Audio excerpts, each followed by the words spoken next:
Good evening. It's April 22nd, 2025. I'd like to welcome you to the Town of Oakville's Planning and Development Council meeting. I'd also like to welcome everyone to the meeting this evening and remind those in person in our chambers today that decorum is essential to the work we do here in order to ensure a peaceful and respectful environment for all those who are participating. Madam Clerk, are there any regrets? Good evening, Chair Longo. Yes, Councillor Lischina. Okay, thank you. Any declarations of pecuniary interest? Seeing none. So I need a mover and a seconder to move us into the Committee of the Whole. Councillor Shi and Councillor Janet Haslett-Thiel. So it's any opposed? So that this meeting proceeds into a Committee of Whole session has been carried. The first item is a consent item, item 4.1, the implementation of Bills 23, 97, and 185, amendments to site plan control, bylaw 25-033. We have staff member Lee Mewson here to answer any questions. A motion to move? Oh, Councillor Elgar, a question? Thank you. Through your Mayor Longo. The question is, this bill 2397-185, I get it how they kept whether we're going to go with 10 or not 10. I'm more concerned about another bill, and I'm wondering, would staff be coming back with a report before that bill is approved? It's Bill number 5, Schedule 10 of which hits hard on the Endangered Species Act. Would staff be able to come back with a report on that before it goes through at the province? Through the chair, thank you, Councillor. We're going to take a look at that bill, and if there's some information in there that we need to apprise council of, we'll get it to you in some fashion, either through a report or through a memo. We need to get through it first and just see what the scope of that's going to entail. I really appreciate that, because I've seen an awful lot of stuff in the last 5 days on that particular bill. So thank you very much. Thank you, Councillor Elgar. So Councillor Adams has moved. Any opposed? Seeing none. So that bylaw 2025-033, a bylaw to establish site plan control, delegate authority with respect to the approval of site plans within the Town of Oakville, and to repeal bylaw 2022-093 and amend bylaw 2023-021, attached as Appendix B, be passed. There are no confidential items. Sorry, no confidential consent items. The first item for public hearing, 6.1, is a public meeting and recommendation report for zoning bylaw amendment at 348 McDonald Road, the former OTMH site by Fernbrook Homes OTMH Limited, file Z1613.67, bylaw 2025-078. We do have a presentation by staff member Kate Coburn.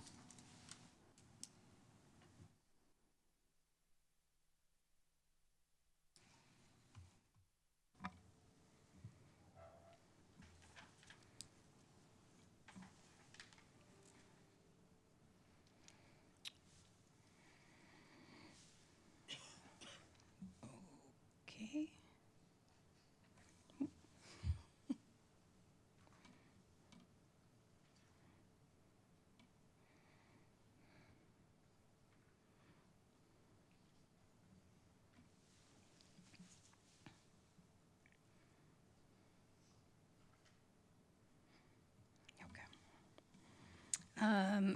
Pardon me. So thank you, Acting Mayor Longo, members of council.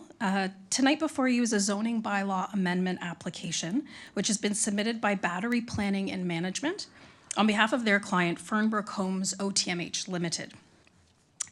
The proposal relates to modifications to the existing zoning permissions and will affect 15 of the 19 detached dwelling lots in the development. It is also in part to facilitate additional residential units, or ARUs, within the detached structures to meet the intent of the recent provincial legislation changes. The proposal does not impact the proposed townhouse dwellings on the subject lands and will not add any new lots to the development. The report can be found as item 6.1 for tonight's agenda, and the purpose of tonight's meeting is a combined statutory public meeting, as well as to make a decision on this application. I would note that the applicant held a public information meeting in December of 2024, which was attended by 13 people, including the ward councillors and staff. The property is known municipally as 348 McDonald Road, but it is also known as the former Oakville Trafalgar Memorial Hospital, or OTMH, site. It is located on the south side of McDonald Road between Reynolds Street and Allen Street.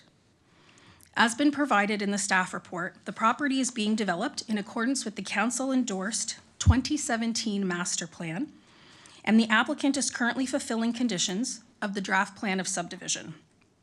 Since the endorsement of the master plan, the former hospital has been demolished, a new community center and park have been constructed, and servicing and other infrastructure works are well underway for the proposed development. The applicant proposes a zoning bylaw amendment to modify the existing special provisions as it affects 15 of the 19 detached dwelling lots shown on the slide.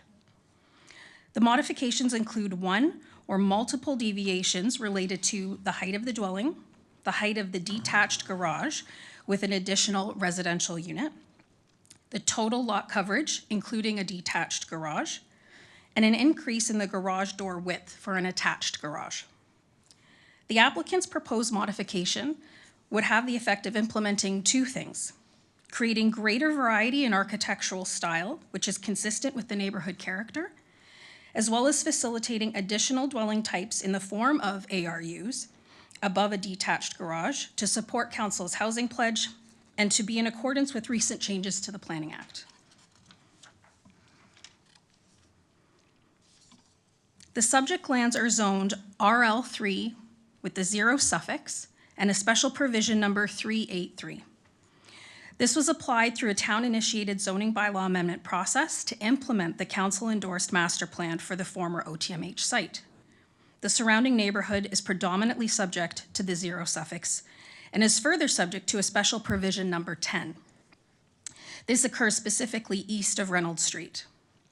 Special provision 383 was implemented to reflect certain aspects of the special provision 10, as well as the existing neighborhood character. The proposed modifications are highlighted in the table shown on the slide, which is also further detailed in the staff report. And these special modifications are summarized as lot-specific increases in lot coverage where a detached garage is provided, as detached garages are found within the existing neighborhood. Lot-specific increase in height to the dwellings to accommodate changes in grade throughout the site, creating a variety in roof lines that are consistent with the existing neighborhood. Lot increases, specific lot increases in garage door width for an attached garage to accommodate 2 vehicles, and lot-specific increases in height for an accessory building to accommodate an ARU to better implement the provincial direction for additional dwelling units as of right. The proposed modifications support a streetscape that will include dwellings with porches, varied front yard setbacks, detached garages, single and double car garages, attached garages, second floor areas that have been integrated into the roof line, and a balanced mixture of both traditional and contemporary architectural styles, all of which are found in the immediate and surrounding neighborhood.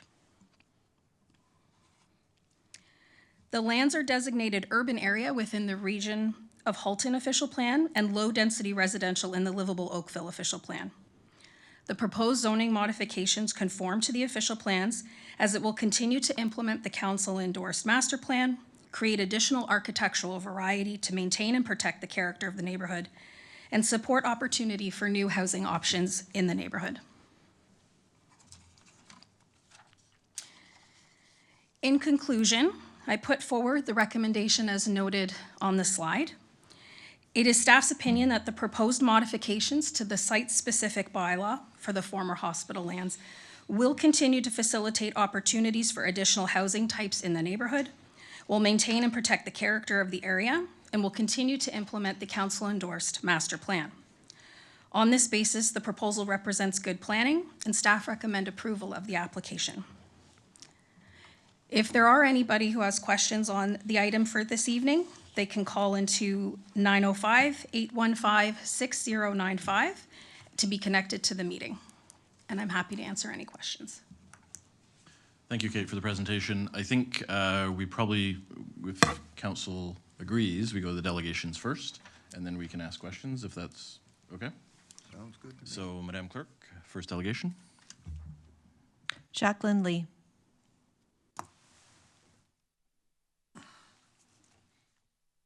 Good evening, Ms. Lee. Evening. Is this on? Sorry. Yeah, it is Okay, on. great. Sorry. And I also have a presentation that was submitted earlier.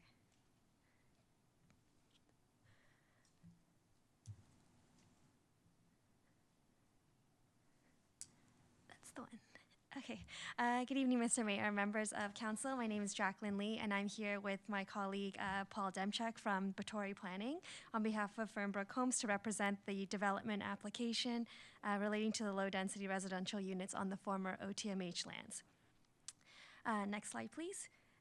I'll be providing a presentation to go over the project history and the proposed development details, and can help answer any questions at the end along with the project team. Next slide, please.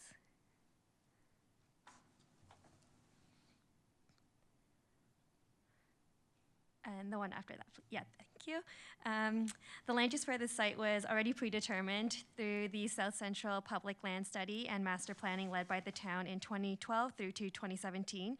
And building on the town's vision for these lands, we established objectives to guide the development concept. We wanted to create a new supply of single detached dwelling units that would support the public investment in residential supportive uses such as schools, transit, and parks, as well as ensuring a high design standard that is compatible with the existing neighborhood by utilizing design elements and features that are present in the surrounding context for architectural cohesiveness while promoting interest through variations. You'll see later in our slides that the owners worked with the architect to put considerable effort in creating a range of building styles that's not often seen in other residential development projects, and it's more in line with that of building custom homes where no two buildings are the same. There's a clear emphasis when working with the architects on the owner's behalf of a commitment to positively contributing to the neighborhood's identity and appreciating the work that's been done at the front end through the town's master planning visioning. Next slide, please. I won't go into too much detail, Kate's already shown this, but the subject site is highlighted in the pink there on the former OTMH lands. Next slide, please. This photo was taken on December 20th, and it's included in our PJR, or Planning Justification Report, last year from McDonald Road. And as you can tell, it's a large site, and it has strong opportunities for streetscape enhancements. Next, please. Here are additional photos from McDonald Road with a key map on the bottom left showing view cones. These are just additional views from McDonald Road. Next slide, please. And these are photos looking at the site from the new proposed public road as well as up Allen Street. Next slide, please. As well as some context photos of the existing public amenities and facilities, as well as examples of existing developments. And you can see whether old or new, there are shared design elements such as the large windows at the front, covered porches, peaked roofs, and front yard landscaping with street trees. Next, please.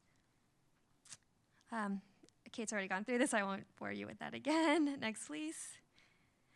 This is the former OTMH lands master plan that was council endorsed in 2017.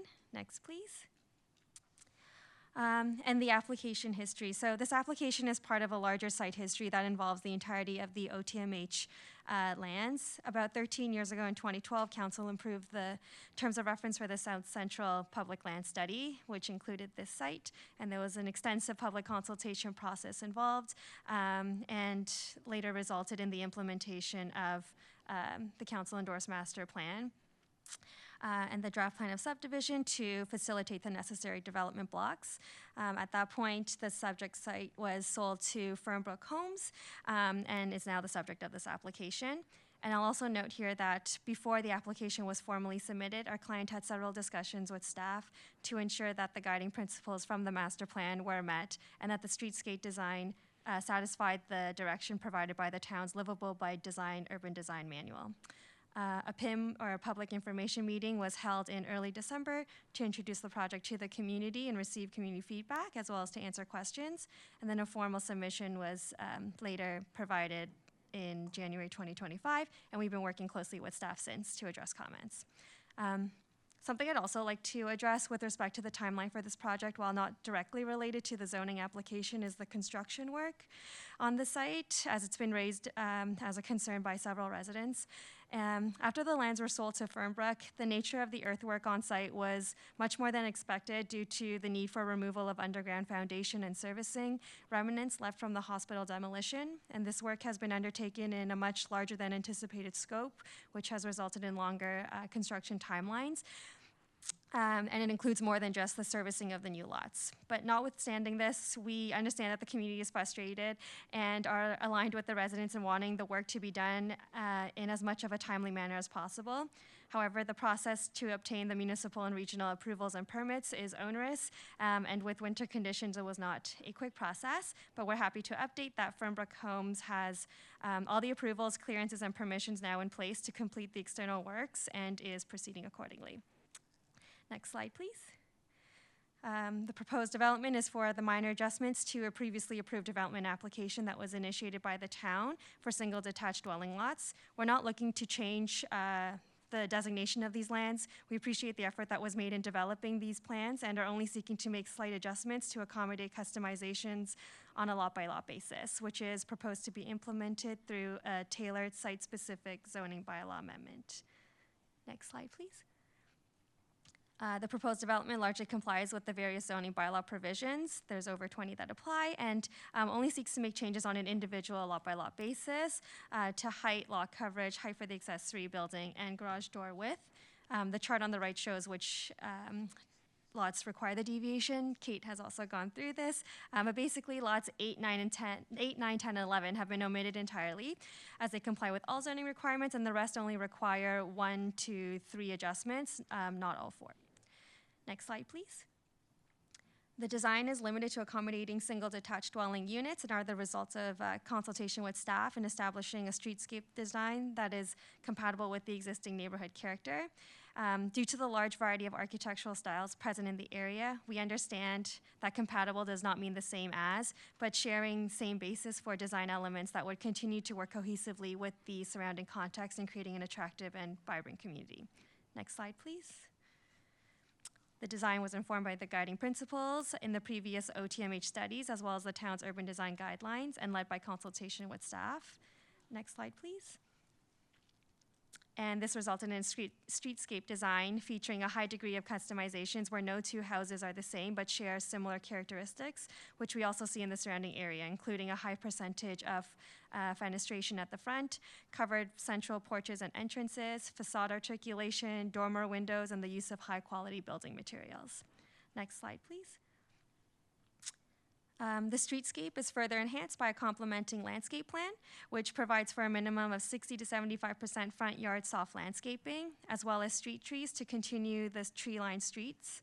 I'll also note here, as part of satisfying the draft plan of subdivision conditions, mature trees existing on the site have been retained through appropriate building and driveway siting, and no additional trees are planned for removal, and a total of 52 new trees are proposed. Next slide, please. In summary, the proposed development has been prepared through extensive consultation with staff to ensure that the proposed development maintains the former OTMH master plan vision and the town's urban design guidelines. It establishes a strong and attractive community, residential community with the local neighborhood through streetscape and building design that complements and reinforces the existing character while providing a new supply of single detached housing on former surplus lands designated for residential development that optimizes public service infrastructure and amenities. Thank you. Thank you, Ms. Lee. You do have a question from Councillor Chisholm. I hope you took a few breaths doing that presentation. Holy smokes.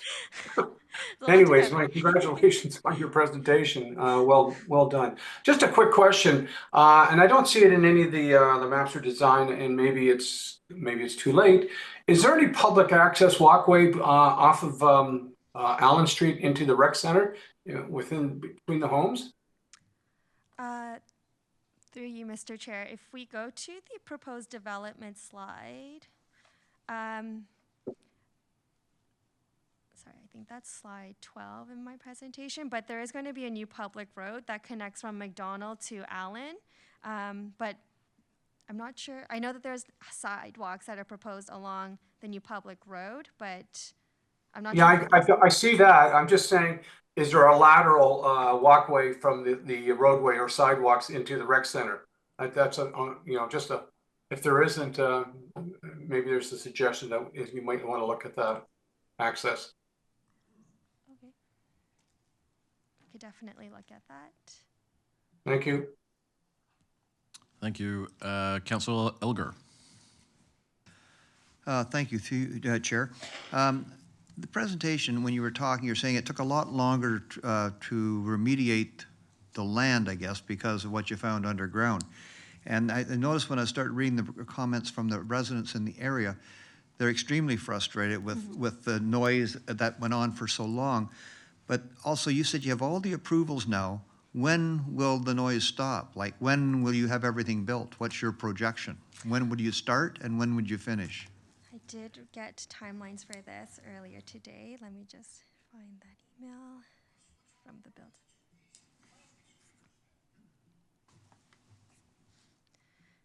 So I know they were waiting on some regional and hydro permits. Okay. Sorry, one moment.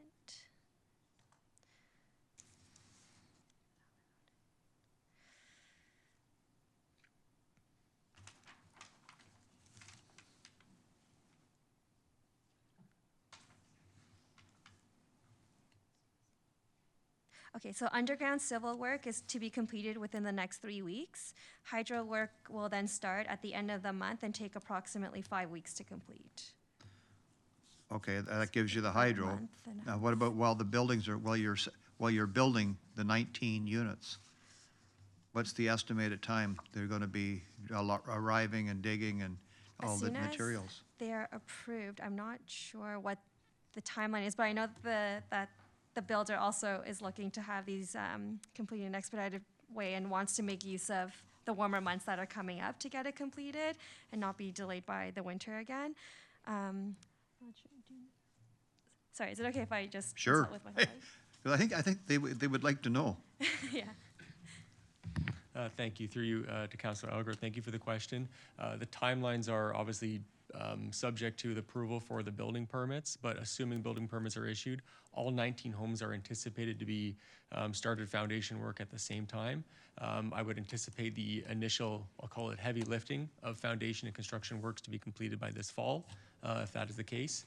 Obviously, I'll call it the interior work and finalizing the project. I would anticipate a 12-month cycle from start of construction of those foundation works.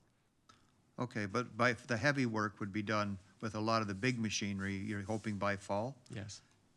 And that's, because you're not going to start building anything until every one of the 19 units are sold, from what I just heard. Correct? That's correct, yeah. Well, you probably have a better chance of selling these than what I'm reading in the Toronto Star this morning about condo units, that's for sure. Thank you. Thanks very much. Thank you. Thanks, Councillor Elgar. Councillor Hazlet-Thiel. Thank you for your presentation. A couple follow-ups. Can you just pull up the slide that shows the ghosted-in buildings and then accessory dwellings?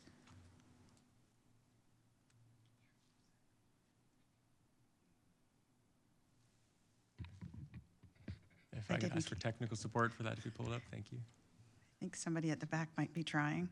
They're working on it.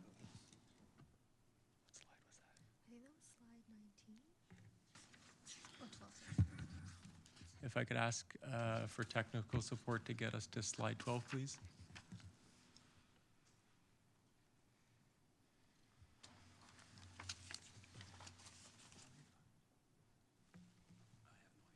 That's okay.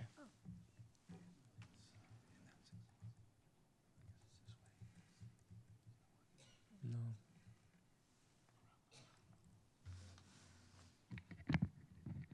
Sorry, everyone, just bear with us. Take your time.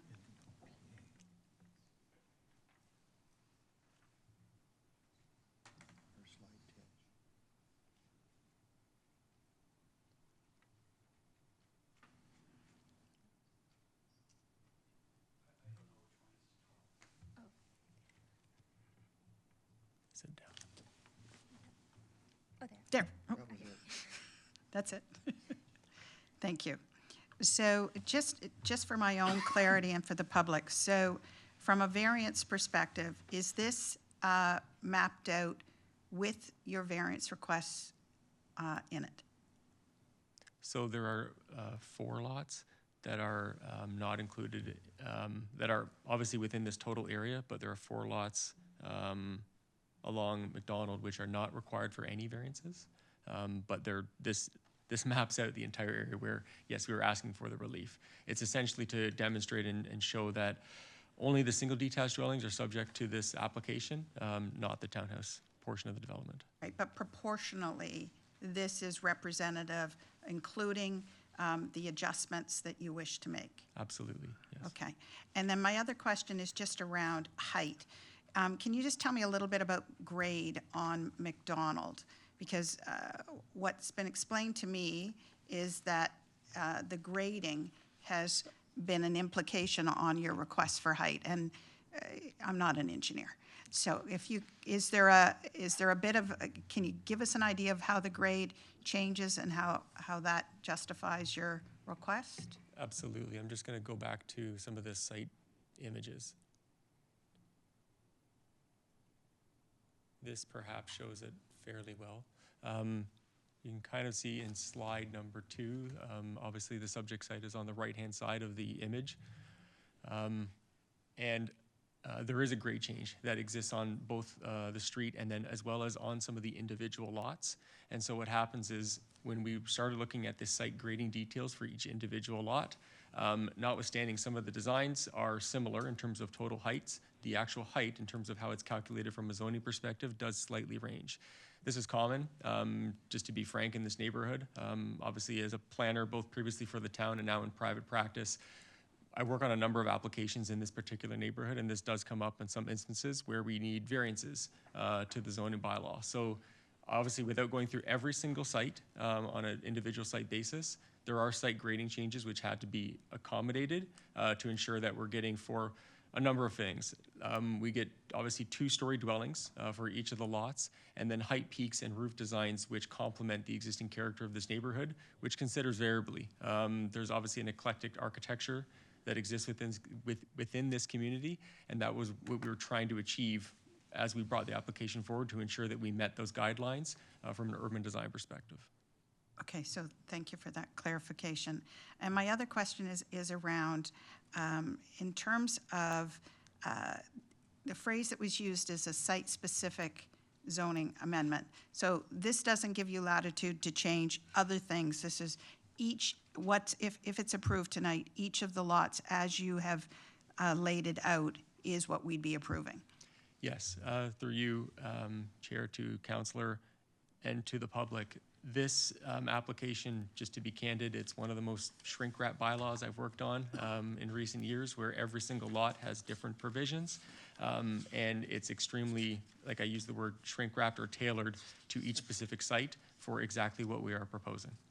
Okay, so you can't take latitudes once this is now in place? No, we cannot. Okay, thank you for that. And my, just further to Councillor Elger's astute comment around the construction. So I understand that the developer is willing to meet with residents in regards to just having an open discussion about how they can, I'll use the phrase, do better with their subcontractors, et cetera, on behalf of, as we proceed through the construction. Is that correct? That is correct. I've spoken to the client as well earlier today, and we've talked about some of this. I realize this is a point of contention and frustration for the residents. I'm just going to be blunt and candid. The construction process in general for any particular site is frustrating, and temperatures have a tendency to rise through that process. I think there's an obligation by not only, well, definitely from the client, and I think they want to ensure that obviously this process, notwithstanding it's going to be challenging for a number of months ongoing, they want to ensure that communication is there. So there's a number of things that I think the client wants to ensure that is implemented.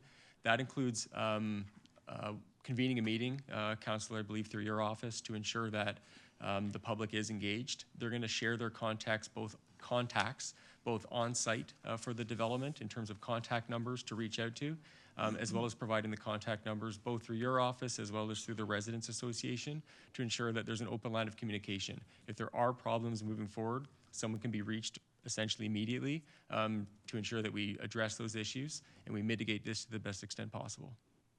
So thank you for sharing that additional detail. It is a subdivision, but it's an infill, and folks really want to enjoy their life. And I know that I think if both parties can talk, that would be helpful. Thank you for adding that additional clarity. Thank you. Councillor Giddings? Thank you, Chair. Appreciate the details. So if it weren't through the OPA process, the firm you represent would have come with a dozen or 14 separate committee of adjustment applications, correct? That could have occurred through the process. I think there is the opportunity for sure to do that. I think it was more wholesome in terms of obviously submitting one application just to lay it all out in terms of obviously this fulsome zoning process, the review, and obviously the circulation that happens both in terms of a public information meeting that was occurred in advance of a development, rather than a committee of adjustment application where that's sometimes the only opportunity for residents to opine on an application. All right, and we've received a number of comments and concerns regarding the ARUs, the additional residential units. Could you briefly take us, or the folks that are watching, through Bill 97 and what that has allowed? Yes. So originally through Bill 23, accessory dwelling units were initially implemented across the province, essentially in all urban areas to allow for up to 3 dwelling units per lot for all municipalities, and that obviously included Oakville. And those developments could include 3 units within one dwelling, or up to 2 units plus an accessory unit within, for example, a rear yard, such as what is being proposed on 6 of the lots today. So only 6 of the lots are proposed as an potential for an ARU. I'll just be candid, not all of those accessory dwelling units may actually function as accessory dwelling units. They may function as, for example, an office for the resident. They may function as an in-law suite in some instances if needed. But there are 6 that are proposed through the development, which is permitted as of right, as you've noted, by the province. Thank you very much.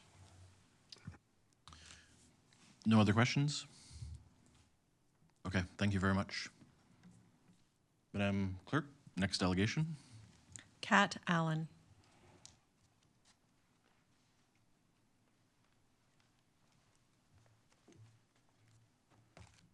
Welcome, Ms. Allen. Hi.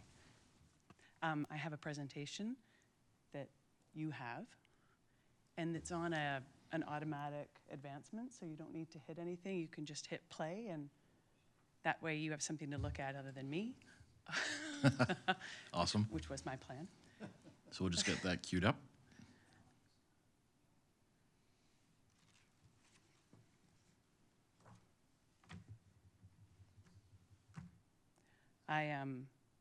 You can start my time. I'm okay waiting, but I can also start.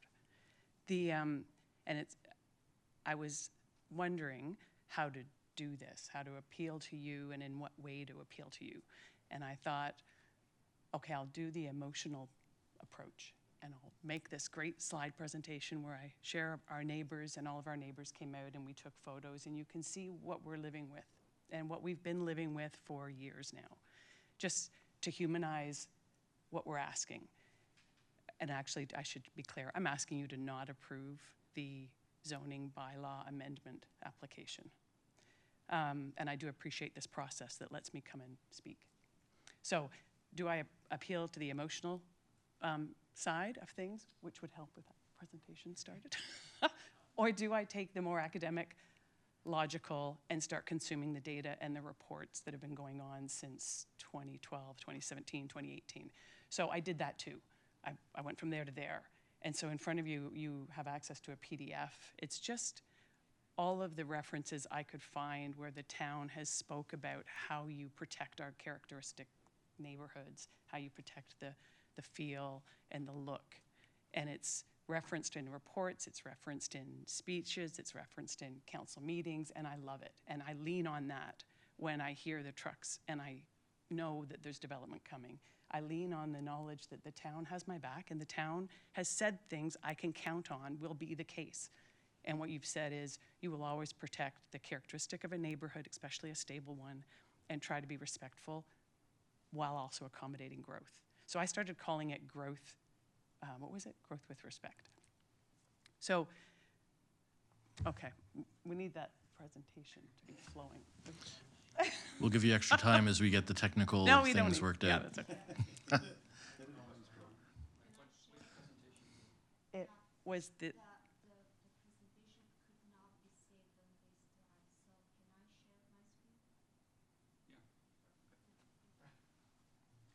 it is, it's about a 4-minute loop. So as long as I get it started with 4 minutes left, you'll see the whole thing. So otherwise, it's just going to keep looping. So anyway, do I do emotional appeal? Do I do an academic appeal? And I thought, I'm not doing either. I'm just doing a logical appeal. And the logical appeal I'm making is, why are we here revisiting the rules now again, when in 2018, the town did rigorous due diligence to come up with a plan for the subdivision. It is over 40 pages. It used very specific language. It used words like commitments and requirements for whoever wants to develop this property has to respect all the work that went into the plan for the subdivision. And that work, I was part of that. We lived on Douglas back then, and we were coming to those meetings and helping have those conversations in those workshops. And it was great when it got done. And then Fernbrook was awarded the land to buy, which is great, 2022, and we hear great things about Fernbrook. So, we all thought, this is super, off we go. Fernbrook was well aware of the requirements for developing that piece of land. They knew there was a hospital on site that was coming down. They knew the grading. I'm sure they had a chance to visit it. They knew what that neighborhood looked like, which you'll see soon. They bought the land with all the facts. So I don't think it's reasonable to now come back and say, oh, to accommodate all of those things we said we'd accommodate, you now need to accommodate a new ask. And the new ask is, we want higher. We want greater lot coverage. We want bigger garages. I don't think it's reasonable. I don't think it's reasonable that they bought it with all of the work we did to tell them, hey, whoever buys it has to do this. And now they're coming back to say, we can only do it if you give us more.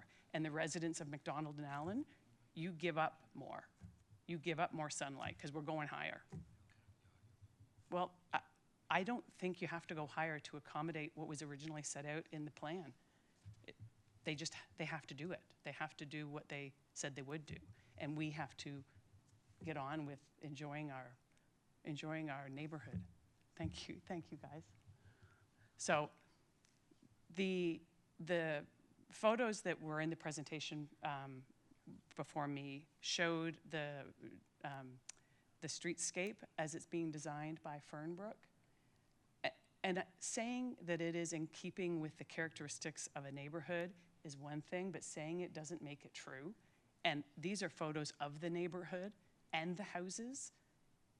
And I don't think that architectural rendering, where every house, yes, roughly, they're all big, beautiful homes with big, beautiful windows, but they don't look anything like the homes across the road.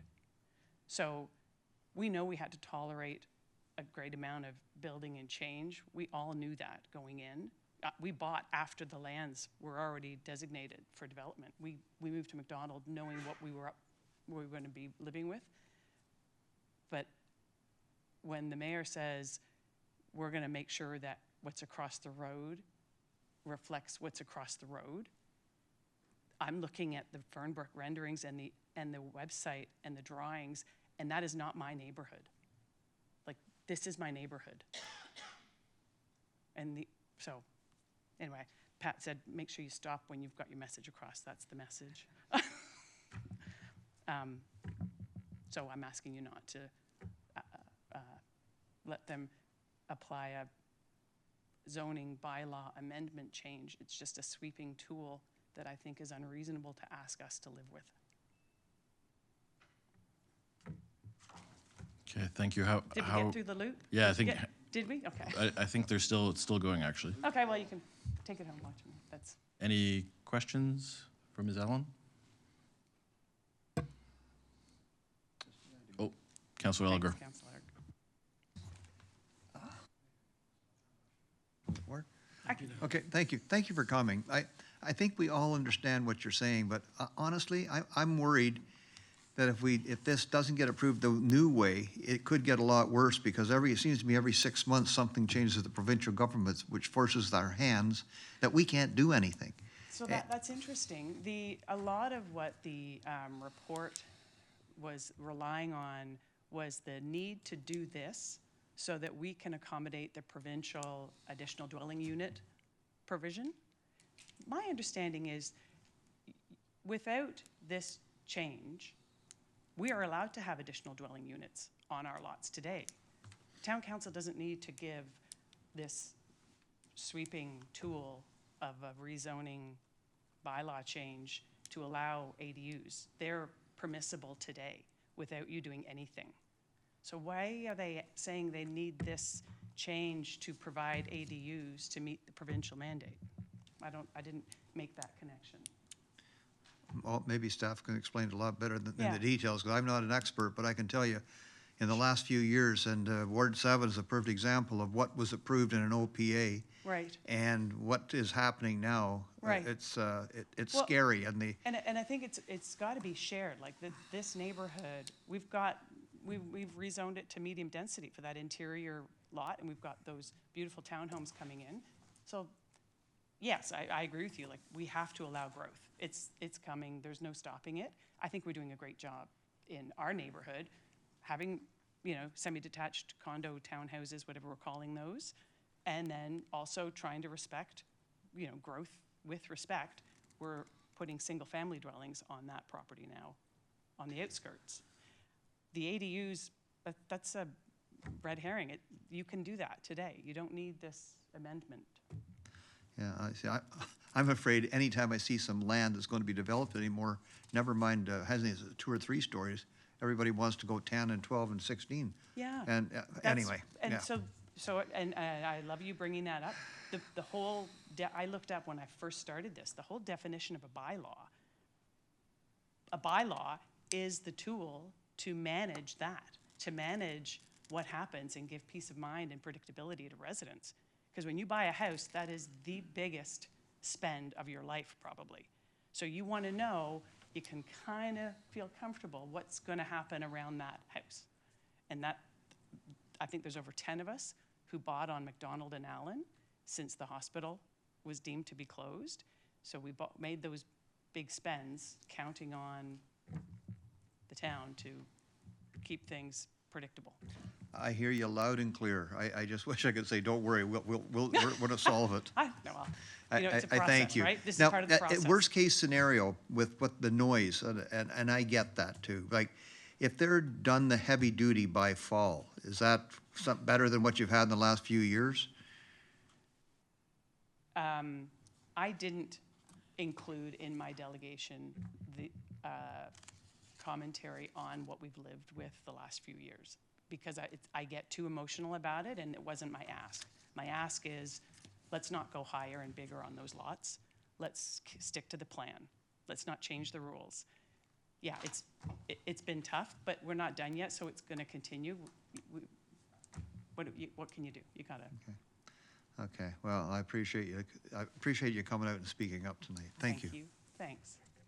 Did you know about the AD? Like, can you answer the question on the ADUs, or am I allowed to Yeah, ask? that? Gabe, are we able to ask on the ADUs? Is that something that's already as part of legislation? So that, I don't know if, okay. Thank you. Thank you, Acting Mayor Longo. Through you, the current legislation does allow for the ARUs to be on any urban parcel of land. So that can include if you have a single detached, semi-detached, or townhouse dwelling unit on that property. That, as it was explained by the applicant, as of right, that's what's changed. With that as of right change, it also included further modifications to what we would normally prescribe in our bylaw with respect to lot coverage, for example. So if a homeowner today wished to put in an ARU in the basement of the building, they are allowed up to 45% coverage. So the alternative for this particular proposal is, as was mentioned by the applicant, is we are doing some very site-specific conditions to reflect a commitment that they have for the development of this site that is well under what would be permitted as of right. In this instance, for the dwellings that are asking for the increase in lot coverage, there are 6. They are specifically to facilitate the detached garage. And I would note that that detached garage could exist without the ARU above it, but an ARU in the principal dwelling, and that lot coverage could go to 45%. Okay, thank you for that explanation. So it sounded like you can have an ARU on your property today without the application being approved. And that people who have bought, and I believe 12 of the 15 lots that are being discussed as part of this application, 12 of them have already been sold. So just like Fernbrook bought the property knowing what the rules were to develop it, those buyers bought those lots based on the existing bylaw. They bought eyes wide open. So again, why are we here?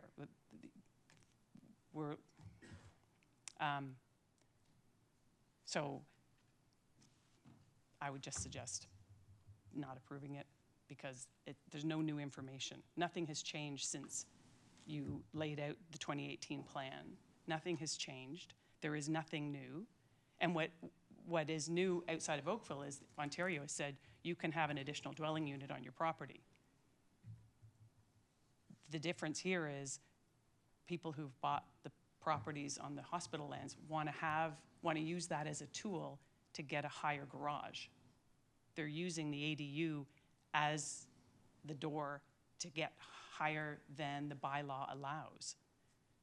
So does that mean if you build a taller garage because you've said I want an ADU and you don't put an ADU in there, we're just going to live with your really tall garage? Well done. So, Councillor Adams? Thanks very much. It's not really a question for the delegate, it's a question of our staff to follow up on the question about the lot coverage. So I think what I'm understanding is if we didn't approve this, the alternative for the developer would be they could go to a 45% lot coverage, forget about 29% by doing a different format of development. Is that correct? Did I understand your answer correctly? Through you, Acting Mayor, to the councillor, in part, yes.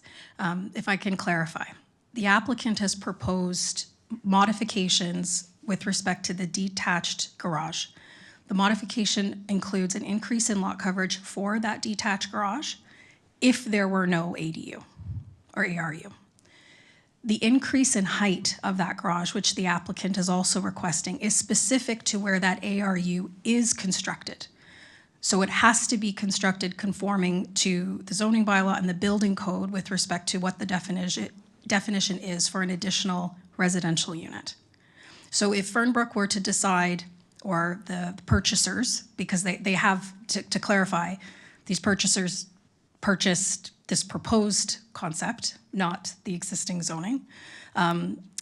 These purchasers, if they opted, we don't want to have an accessory dwelling unit in the garage, the increase in lot coverage is to facilitate just the attached or detached garage, which is also something we would encourage in this neighborhood. But they don't get the additional height for the garage. That additional height as proposed in the bylaw before you this evening is only if the ARU is constructed. So it's effectively to say, if there's going to be an additional dwelling unit, it's going to be above the garage, and only in that case can you have this additional height. Correct. Okay. Thank you very much. I think that clarifies. Great. Okay, thank you. I just wanted Can to I ask a question based on that? just a sec, because this is a staff recommendation at this point. It's not, we're not here to take comments on the file, so just wanted to I just, a clarify that. clarification question. Okay, go ahead. I'm not sure I heard you right. Did you say that the 12 purchasers of the lots purchased the concept that's relying on this application tonight? They purchased a design that is dependent upon the new bylaw amendment being approved. Kate, can you answer that? Through you, Mr. Acting Mayor. Yes, this is a fairly common practice where a developer will go to market on the products that they are offering, following the extensive discussions with staff and their understanding of what the market was. They saw that there was an interest in the market to have opportunities for detached structures that created those opportunities for the ARUs. So their clients have pre-purchased and entered into purchase and sale agreements based on these conceptual plans. And I presume that Fernbrook would have some sort of mechanism that should they not have received approval, though there is some mechanism within those purchase and sale agreements. But this is a standard practice that we see with developers, that they often pre-sale. Okay, thank you for that clarification. And the characteristics of the neighborhood that keep coming back as something being respected. How many coach houses do we have in the neighborhood today? I don't know. Can staff answer that question? I don't know. So through you, Acting Mayor, through to the resident. This community is comprised not only of the Brantwood neighborhood that is east of Reynolds, but also is included of the Cultural Heritage District, the Trafalgar Road Cultural Heritage District. Within the Cultural Heritage District, there is also the opportunity for ARUs. There's a variety of housing types and detached structures that have included these accessory units. But as it was mentioned by the applicant, whether or not the purchaser or residents that have the opportunity or have a historic coach house use it as a rental opportunity is completely up to them. So what is being provided in this application is the opportunity to have that flexibility in the future. Okay, thanks for that clarification. You've got other questions, though, from council. So Councillor McNeese. Thank you. Through you, Acting Mayor. I think you just answered my question, but let me make sure. So with the ARU, if the purchaser selects that option, they get slightly more space, slightly more height. But I know the legislation at the provincial level, the intent was to create units for rent to increase the supply. But what I heard you say is they could select that option, but they could just use it for themselves, or, you know, I don't know, leave it empty or something like that. So there's no sort of tool that we can make sure that if we're making that sacrifice of more height, more space, we're actually providing some affordable accommodations. We don't have those powers, or? Through you, Mr. Mayor, through Acting Mayor to the councillor, those powers to force somebody to use the dwelling in the way that they intended has never existed. All we can do is provide for opportunities for a wider variety of housing options within the community. The application before you this evening is providing an opportunity for something that is far less intensive than what the Planning Act currently would allow by accommodating a minor increase in height of an accessory structure that could contain an ARU without the as-of-right permission of 45% lot coverage on these lots. Okay, so then, I mean, I guess we don't check to make sure they built the kitchen and the bathroom and all that, and they, like, even if they just rough it in, they could just use everything for themselves if they choose? Through the Acting Mayor to the councillor. So it's been informed to me by building staff that what they need to do under the building code is demonstrate that it is an independent unit, and that includes providing, let's call it the infrastructure, the mechanical, the HVAC, the plumbing. Now, whether or not they rough it in or build it as such will be up to the purchaser to do so. This circumstance is no different than the types of housing we see in Uptown Core, where we have detached garages that are permitted as of right to have a studio apartment above. And oftentimes those builders could have roughed in that infrastructure, if you will, and then chose to renovate at their own accord. In a similar manner that someone could rough in these types of pieces in the basement of a unit and leave it to the purchaser later on if they wish to convert it to some other use. So it's Fernbrook's commitment at this time that they are intending to build it with the intended infrastructure, so they are qualifying them as an ARU, and that's their intention for now. They don't have permission to do that yet. I wonder if, just as a side note to staff, it'd be interesting to know the number of, well, I don't know if we could track this, but the number of ARUs we've allowed versus the number of ARUs that have actually hit the market, so that we could lobby the province. If they are just getting used for personal use, then, you know, what's the point of the 3 as of right? Anyways, sort of side note, that doesn't completely relate to this, but thank you. Okay, thank you. Councillor Haslett-Thiel. Thank you. I want to just go back and try and understand a bit about the work that was done on trying to make this fit and at least be contextually some format that the neighborhood would see as more of a fit. Can you just walk us through this? In the master plan, it talked about a control architect. Can you share with us a little bit about the work that was done from the time there was the conceptual, this is what we want to occur on the land, to what you have recommended we approve? Through you, Acting Mayor, to the councillor, when Fernbrook initially obtained the lands from the town, there was a purchase and sale agreement as well as a recognition that they accept the draft plan conditions of the subdivision that this council had approved. Within those draft conditions, there was the requirement for urban design evaluation and the control architect that spoke specifically to ensuring that there were developments that would be complementary and in compatibility with the neighborhood. In being very open and transparent with you this evening, the developer was able to comply with all the requirements of the zoning bylaw, and it was a product we would probably often see north of Dundas. We recognize that that is not the product that fit within the character of this area of South Oakville. So we've worked with the applicant to, as the applicant had indicated, create almost this custom-built approach that responds to the eclecticness of the neighborhood with a variety of both original housing stock as well as some of the new housing that has been constructed. There has even been new housing built on McDonald as well as Allen.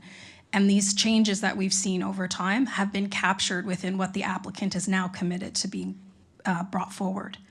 And it's this evolution in looking at the peak of the roof so you don't get the flat roof with it cut off, it looks a little bit silly, dealing with the challenges of grading on the site, working with the requirements to have minimum landscaping in the front yard, encouraging additional housing opportunities that got us to the evolution of the streetscape plans that you saw this evening and what's included in the staff report.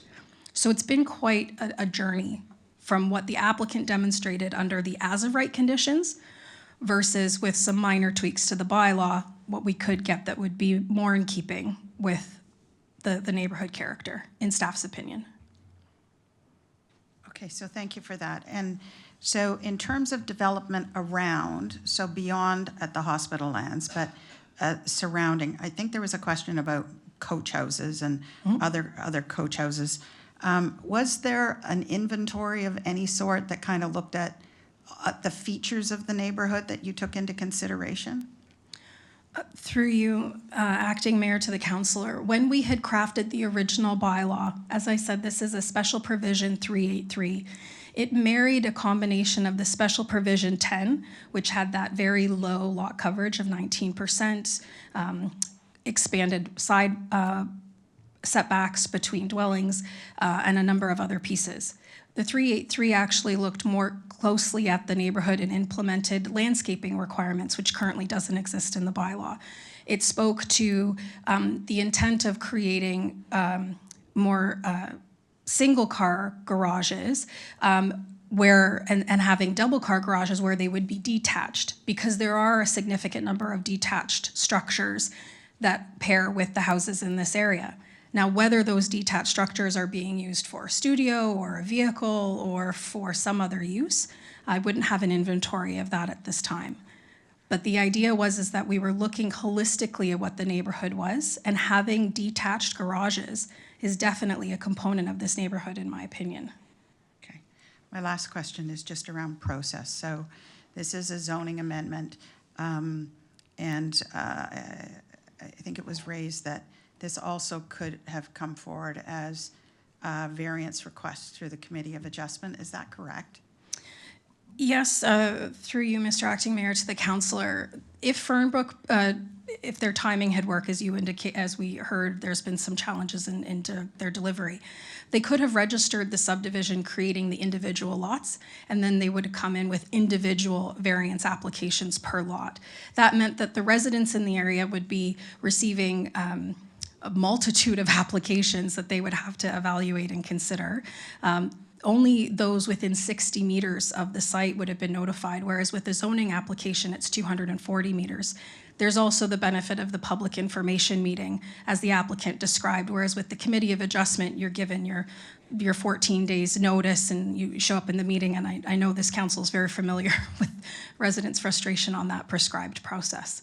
So it was felt appropriate that while the applicant was still working through their draft plan conditions, they're still working on the site, getting it serviced, there was an opportunity to run this process concurrently with that, and hoping that if they were successful this evening, they wouldn't lose up any additional time and could proceed right to building permit as soon as registration occurred. Okay, I promised my last question, so forgive me, Acting Mayor. That's great. So Committee of Adjustment requests that are coming in and around the area, similar in terms of variances and adjustments, greater, less than? Can you give us some context? Through you, Mr. Acting Mayor, to the councillor. So contextually, the components of the SP, or Special Provision 10, that exists east of Reynolds, they are subject to a 19% lot coverage and the maximum height of 9 meters. There was a study done at the time that this council was evaluating the South Central Land Study. We looked at the Brantwood neighborhood and found that there was an overwhelming number of minor variance applications that received approval, both supported by staff or just the committee, for increases in lot coverage at 25% or higher. We also saw increases in height in general. When we implemented Site Special Provision 383, we sought to acknowledge that increase in lot coverage. So instead of maintaining 19%, we automatically gave 25. And we also maintained the height at 9 meters based on the standard of the area. What is additional that is not really beneficial or comparative to the kind of surrounding area is the height of the accessory building. That is, again, as I indicated, intended to facilitate where there is an ARU proposed, as well as the width of the garage door. The SP10 has a requirement to limit the area of the garage to 38 square meters, but it doesn't speak about the door widths. We had anticipated to have more single vehicle garages, and that's why through SP 383, we maintained a smaller door to generate just the single car. Through working with the applicant, if every single one had a single car and the community had a mixture of detached garages, attached garages, single car, double car, it was more appropriate for us to evaluate everything fulsomely. And that's how we were able to arrive at the deviations that you're seeing related to expanding the double car. I will note that the applicant is not asking for more area in the garage. They're still able to comply with the 38 square meters. It's just the face of the door is being enlarged slightly to accommodate just the greater access for 2 vehicles. Thank you for answering my questions. Councillor O'Meara. Thanks so much. And just we just heard a couple of things I'm hoping staff might be able to elaborate on just a little bit. First of all, how often is it that zoning amendments come along with multiple unit developments like 15 or up that we see, because it sounds like I think it's more of a common practice. In fact, it's probably more the norm than not the norm. So I'm wondering if staff might be able to comment on how often zoning amendments come in with regards to these types of things. And then the second thing, and I did hear the applicant say numerous times, they bought the property in 2018 and not much has changed. And I say with a big gulp, I'm wondering if staff might be able to highlight some changes that might have happened since 2018 to the housing planning market, et cetera, that might influence why somebody might need to change their application when building in 2025 as opposed to 2018. Thank you.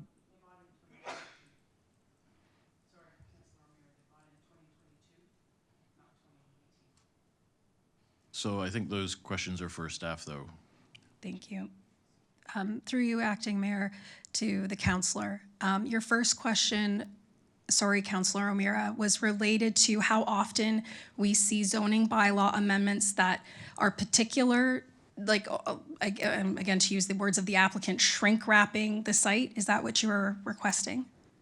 Just when do we see zoning amendments come with multi-units on a regular, the OP's out there and then they apply for how many times would we see zoning amendments to fit things in on that? Is that often or is that irregular? We don't see that. I mean, what's the frequency with that? So through you, Acting Mayor, to the councillor, I couldn't, in honesty, give you a specific number of how often we see site-specific bylaws come before you. What I can suggest to you, perhaps as any kind of number, is when we did the new zoning bylaw 2014-14, or in zone that we have currently in effect in this area, we have since done a variety of site-specific zonings that have been brought forward to council that I believe we're on, I think, in the 400s. So whereas this site was zoned 383 as a special provision, we have done that many special provisions or looked at special circumstances on each individual lot that go beyond what the parent bylaw would say. Does that answer that question?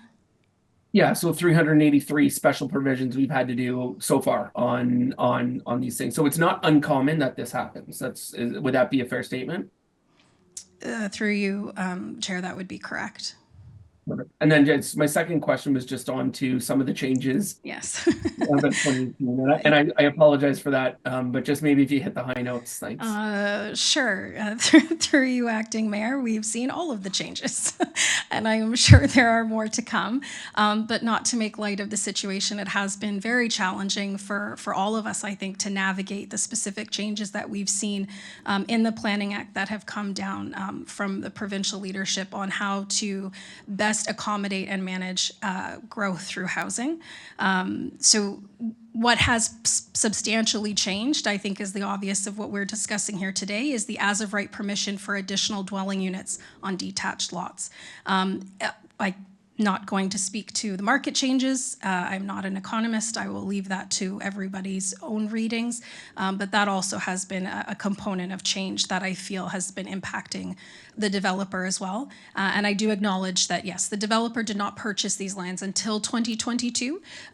So they had a firm grasp of the market, but again, since 2022, I don't think any of us anticipated the number of changes and the rate of change that has occurred until today. So.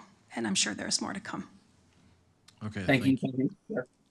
If there are no other questions for the delegate? Okay, thank you, Ms. Allen. Now, there is one more delegate that is calling in, so Madam Clerk? Ravi Kulkarni is online. Ravi, if you could unmute yourself, please.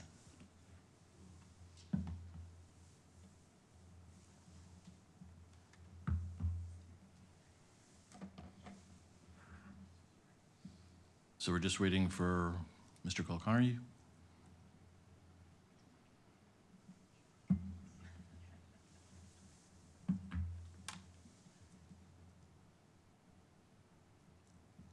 Ravi, if you could try pressing star on your phone to unmute.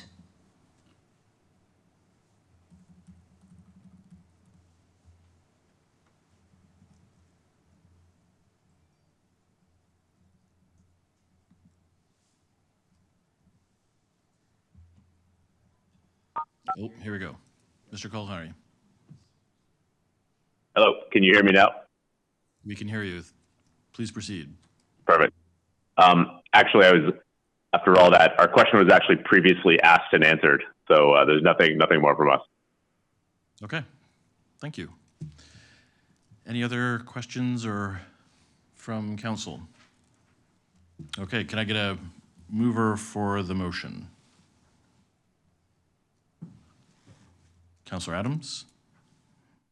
Any opposed? Seeing none, passed.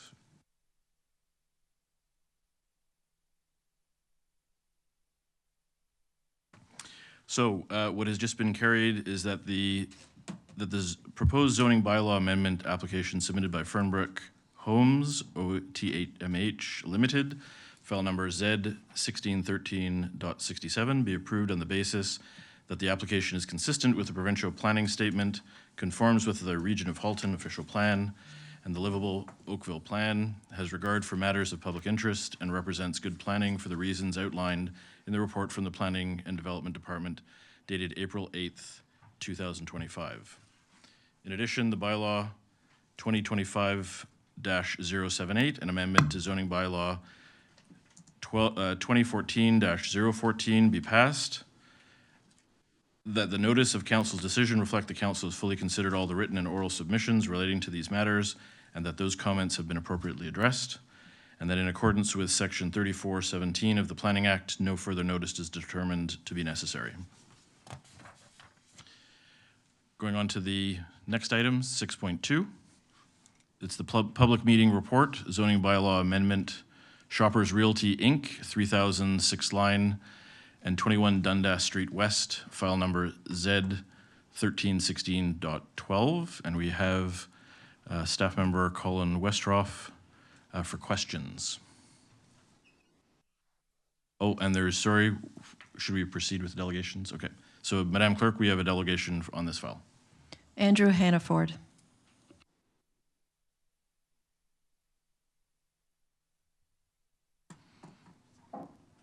Welcome, Mr. Hannaford. Excellent, so we'll get that queued up.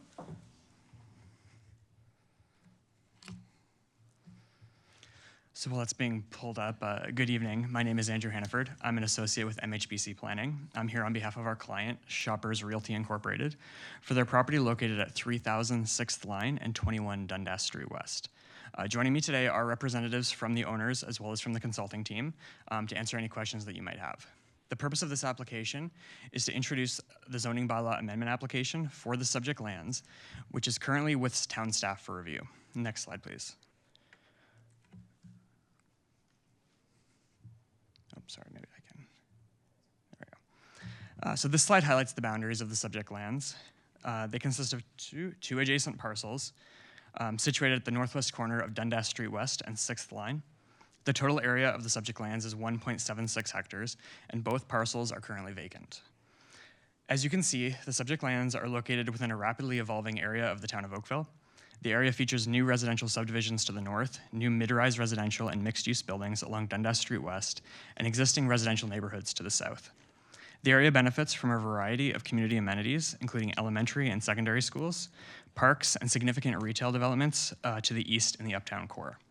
Importantly, Dundas Street West is planned to accommodate bus rapid transit in the future, which will significantly enhance the existing transit services adjacent to the site. Next slide, please. In 2018, the town granted site plan approval for a development on this site consisting of two standalone retail buildings, including a Shoppers Drug Mart at the corner of Dundas Street West and 6th Line. Today's application introduces a more comprehensive development approach for the site, while still ensuring that standalone retail is permitted as was previously approved for the site. This proposal seeks to establish the appropriate zoning for a development that will include two 8-story buildings along Dundas Street West and one 9-story residential building at the corner of Dundas Street West and 6th Line. 2 blocks of townhouses are proposed in the rear adjacent to Kading Pond, and one standalone retail building at the intersection of 6th Line and Kading Trail is proposed. In its interim condition, the proposed development comprises 15,000 square feet of retail and 411,000 square feet of residential floor area. The density on the site is strategically focused along the primary frontages with the 8 and 9-story mid-rise buildings, totaling 525 units, with 17 townhomes located internally within the site. Immediately adjacent to Kading Pond in the north is 2 blocks of townhouses, 3 stories in height. Regarding phasing, the exact sequence is still under consideration. However, phase 1 is planned to be the retail store with 39 at-grade parking spaces in the top right on the screen. The second phase under consideration includes buildings A and B, both 8 stories in height, and the townhouse blocks 1 and 2. This phase will consist of 328 apartment units and 17 townhomes, all sharing a 2-level underground parking garage with approximately 425 parking spaces. The third phase being considered is the 9-story building C, located at the corner of Dundas and 6th Line, along with the landscaped amenity area. Building C will contain 197 units and will be situated above a 2-story parking garage with 158 vehicular parking spaces. So this slide demonstrates the ultimate condition of the site in the future, where the initial retail building and service parking could be replaced with an 8-story mid-rise building and 2 additional townhouse blocks.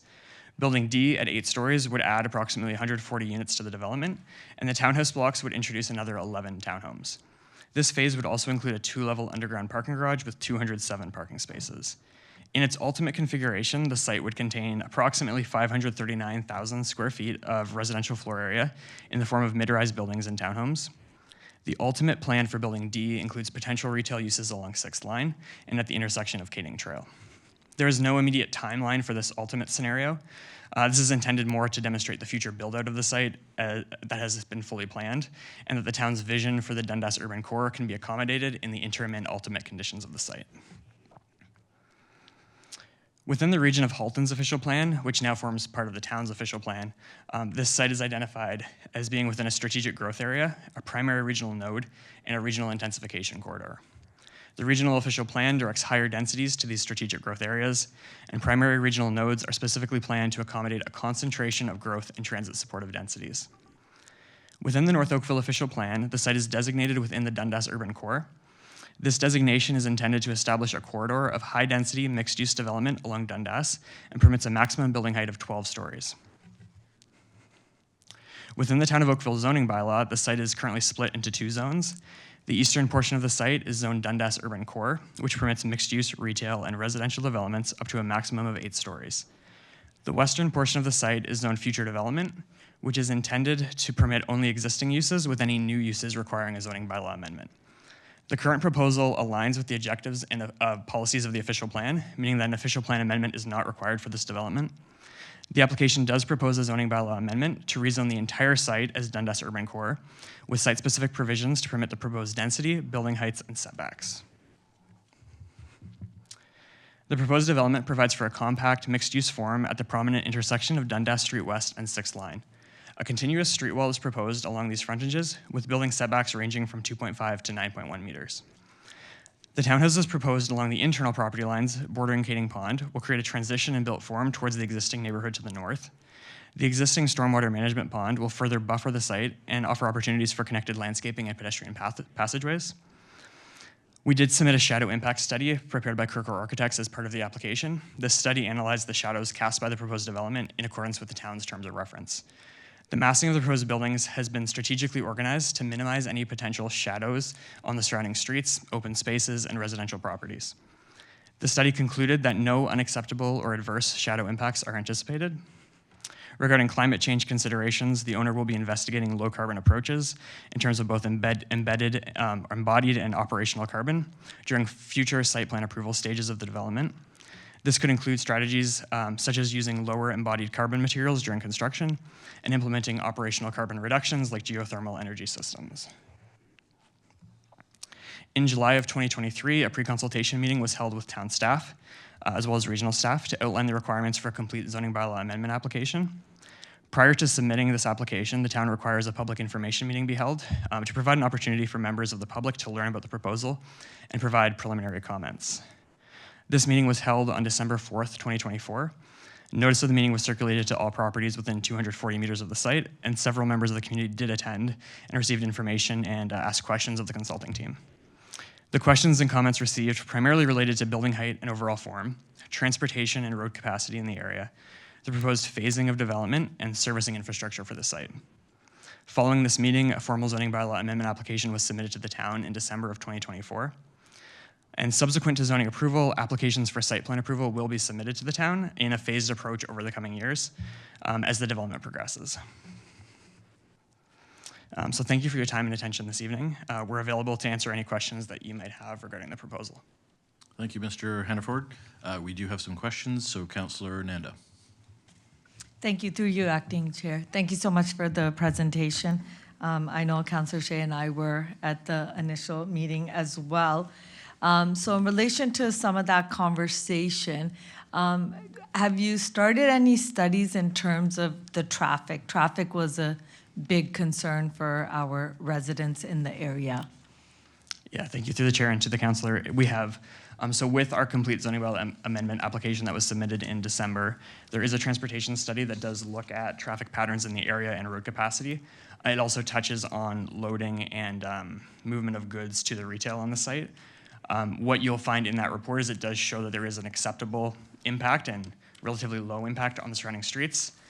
We do have our transportation consultant here if there are any more specific questions, but in general, that report didn't demonstrate any adverse impacts on the neighborhood, and it's with town staff to review through the process, and we would expect to receive comments back and work with town staff on that. So I think specifically then we would be talking about having truck traffic on Kading Trail, which is a local road, and we've been through a long journey and road about truck traffic. So it's not something Councillor Shea and I really want to revisit again. So that would be a huge concern for us in having Shoppers Drug Mart. It's a little bit different than having it at the Fortino's Plaza, which is Neagawa, because that stretch of road, 16 Mile, is still, there's a huge gap between where the homes are and where the plaza is, whereas this would be abutting, again, commercial property, abutting the townhouses that the frontage is on Kading Trail. So to our staff, again, that's something we'd want to look at. I'm not sure what your transportation study showed in terms of how much truck traffic there is coming into a Shoppers Drug Mart on a daily basis. So I think that would be important to look at. I think the stretch between Dundas and 6th Line to where it is, there's not much space, which doesn't really give it an opportunity to turn right onto Dundas and then turn left into the Shoppers. So the concern is whether there would have been an opportunity through Dundas to get to the Shoppers Drug Mart instead of having to come through the back, which would be Kading Trail. So thank you, and through the chair, I can sort of quickly respond to that. So we did look very closely at transportation or tractor trailer loading traffic through the site, and it's something that we're still actively working on. We have spoken as well with the owner of Shoppers Drug Mart. The intent would be for those vehicles to travel along 6th Line, turn onto Kading Trail, and then turn into the driveway on the north. And then they would access the loading, and they would exit the site through the access onto 6th Line. So that sort of movement through the site. I don't have the exact numbers for you on the amount of vehicles that would go through the site during the day. But with that said, there are existing town noise and other bylaws that do restrict that. And the intent would be that Shoppers Drug Mart would comply with town bylaws and would do everything they can to be a good community partner and try and limit that to times when it's appropriate. With respect to the movement of those vehicles from Dundas into the site, the corner location of the site on Dundas and 6th Line does present challenges for that. The region does have requirements for spacing for accesses in proximity to regional intersections that does create a challenge. So if we were to provide for those vehicles to move in through a site off of Dundas, they would end up traveling sort of through the internal roads of the site, which does present other challenges. But it is something that is looked at through the traffic study, and that is with town transportation staff for review. So, but we definitely well noted, and we understand the concern. Perfect. I think that's good. And just along Dundas, where you're proposing about 3 buildings, 8 to 9 stories. So I think with that intersection, we would really need to look into a comprehensive traffic study because there is already a lot of traffic. We don't have a specific right-hand lane turn there, and one cannot be built on Dundas' 6th line. So that's going to be another huge concern coming into having that much more density coming into the area. So that's definitely something we'd want to look at. So in terms of the phased approach, are you looking at putting the Shoppers Drug Mart in first and then the buildings?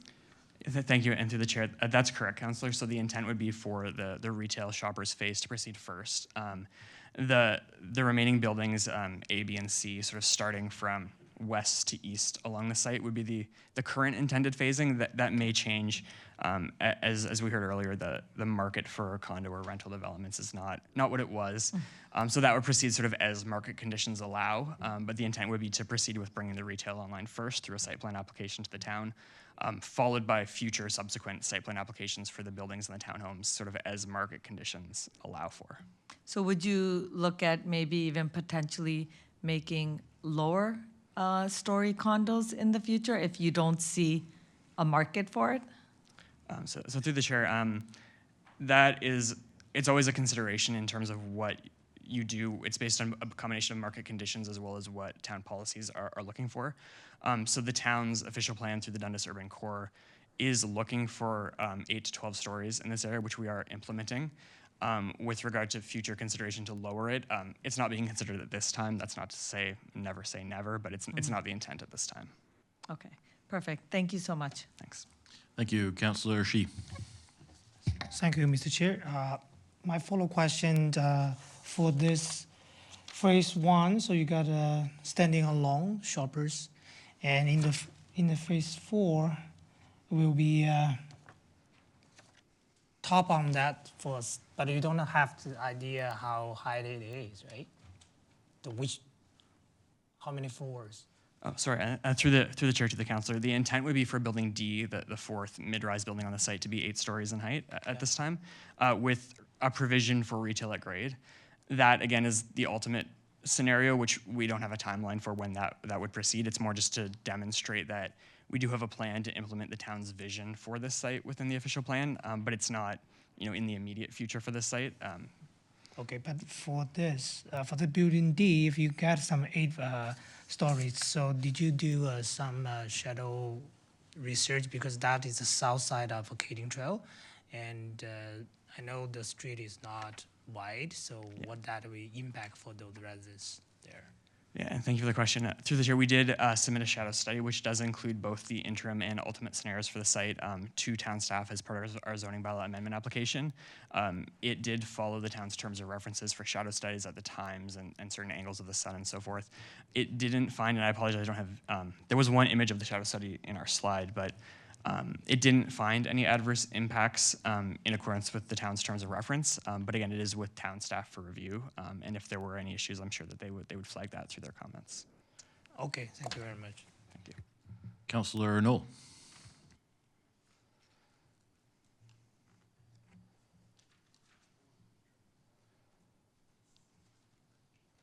Thank you, Mr. Acting Mayor. I've had a lot of history on this site because it used to be part of Ward 5 a long time ago. And I remember meeting, I don't know if you were part of that delegation I met with, but certainly. My office, but not myself. Your office, yeah. okay. I know at the time one of the biggest challenges that the site faced, and I don't imagine it's changed, is that access off of Dundas. And at the time, Halton basically said no chance whatsoever.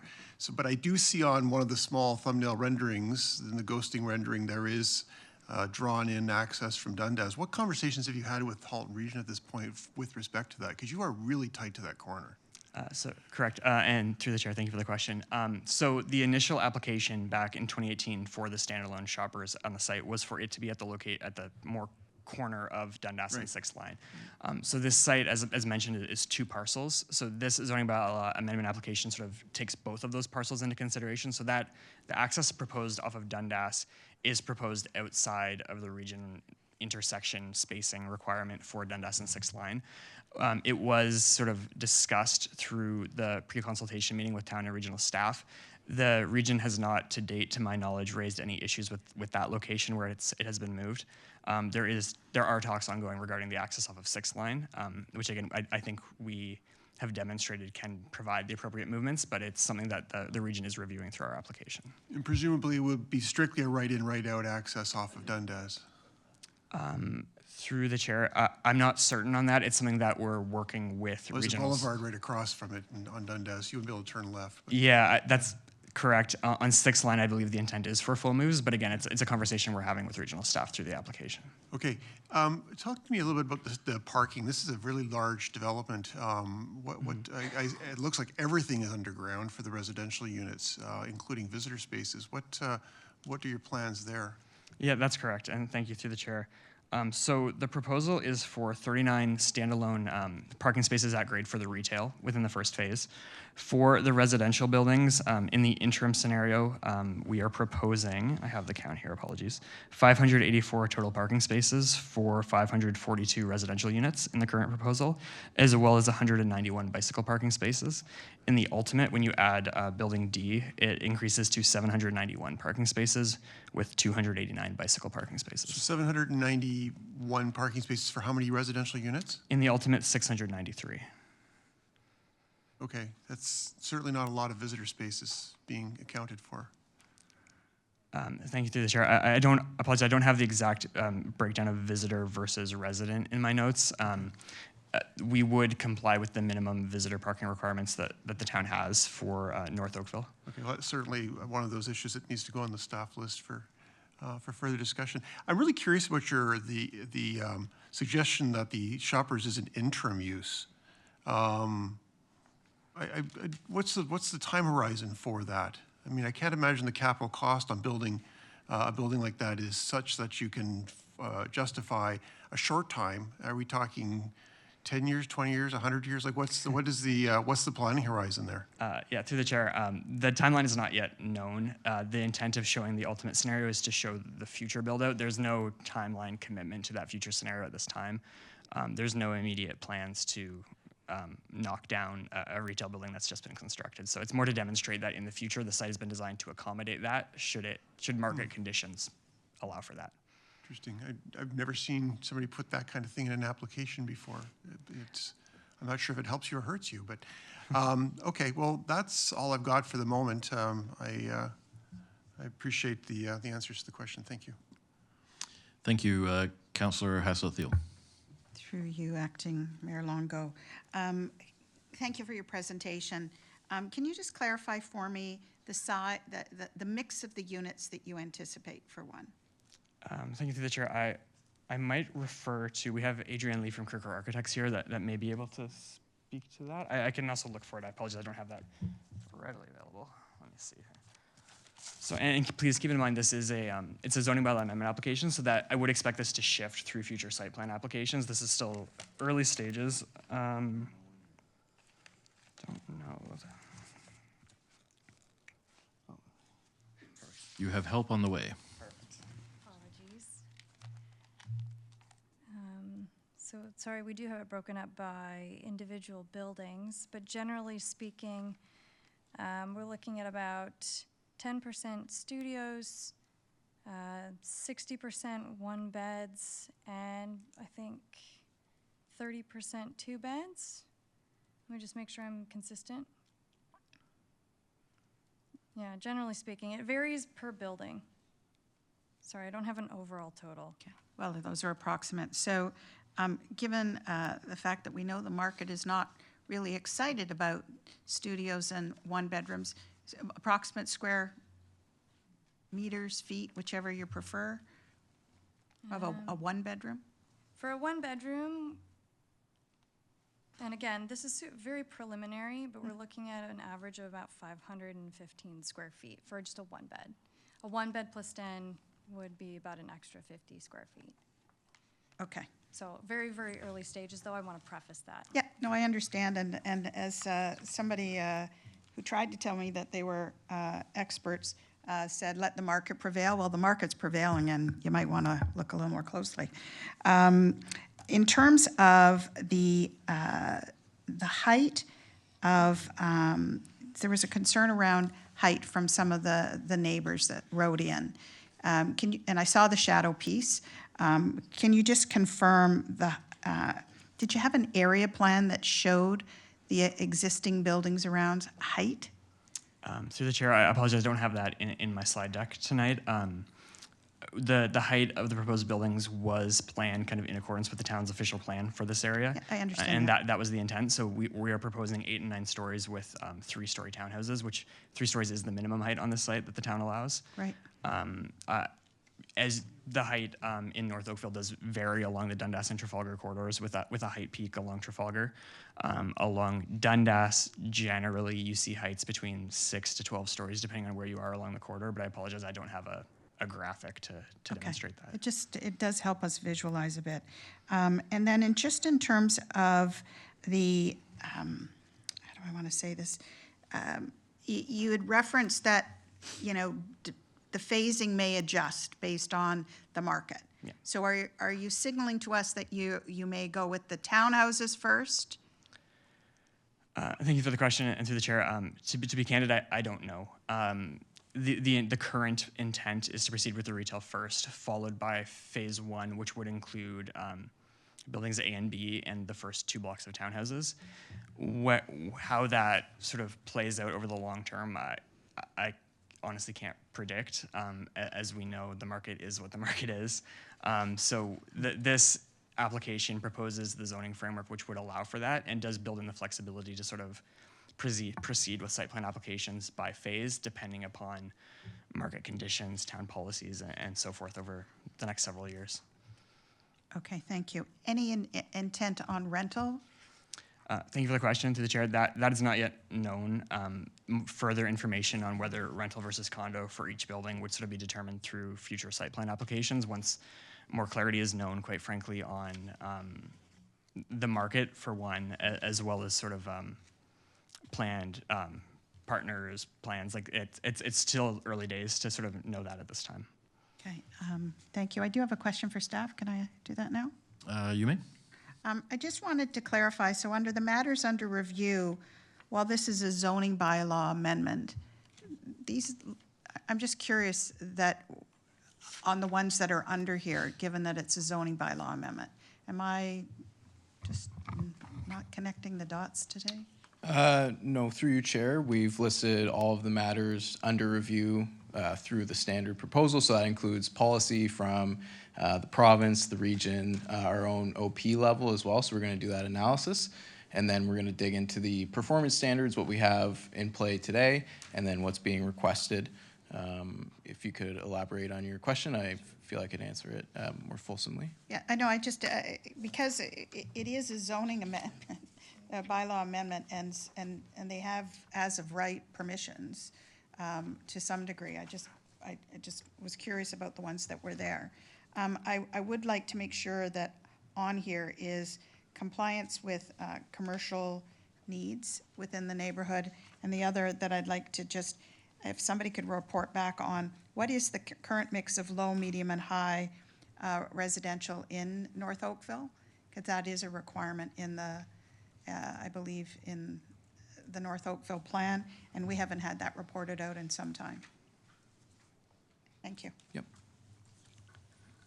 And maybe I could provide some clarity maybe to the first person of that, if I may. So through the chair, the intent of the zoning bylaw amendment today is because there's 2 parcels. The east parcel is zoned Dundas Urban Core, which does have as of right permissions for development up to 8 stories.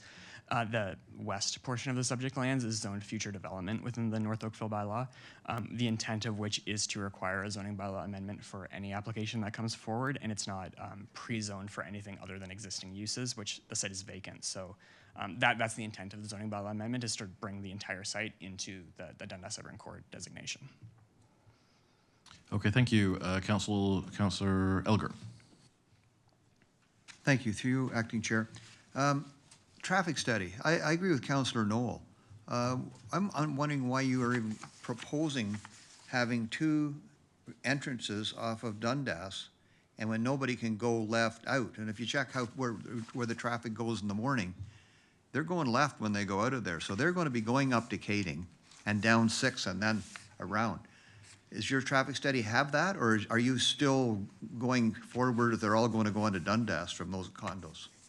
Through the chair, and thank you for the question. So to clarify, we have one proposed access from Dundas, one from 6th Line, and one from Kading Trail. For specifics of the traffic study, I might defer to Kenneth Chan from Lee, who prepared the traffic study, and might be able to speak more fully to that. Thank you. Good evening. Through you, Mr. Chair, the access on Dundas is a right-in, right-out. The region will not permit a full movement access. Thank you. Yeah.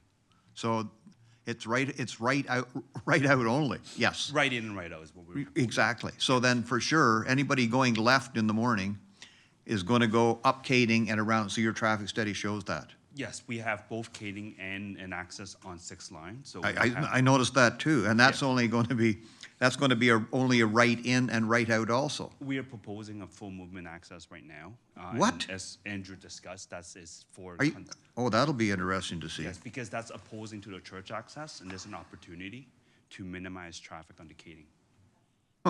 Okay. Well, I look forward to seeing this one. Thank you. Okay, second time, Councillor Nanda. Thank you, through you, Chair. I think I'll continue with that. I don't even think it's going to be possible to make an all-way from 6th Line.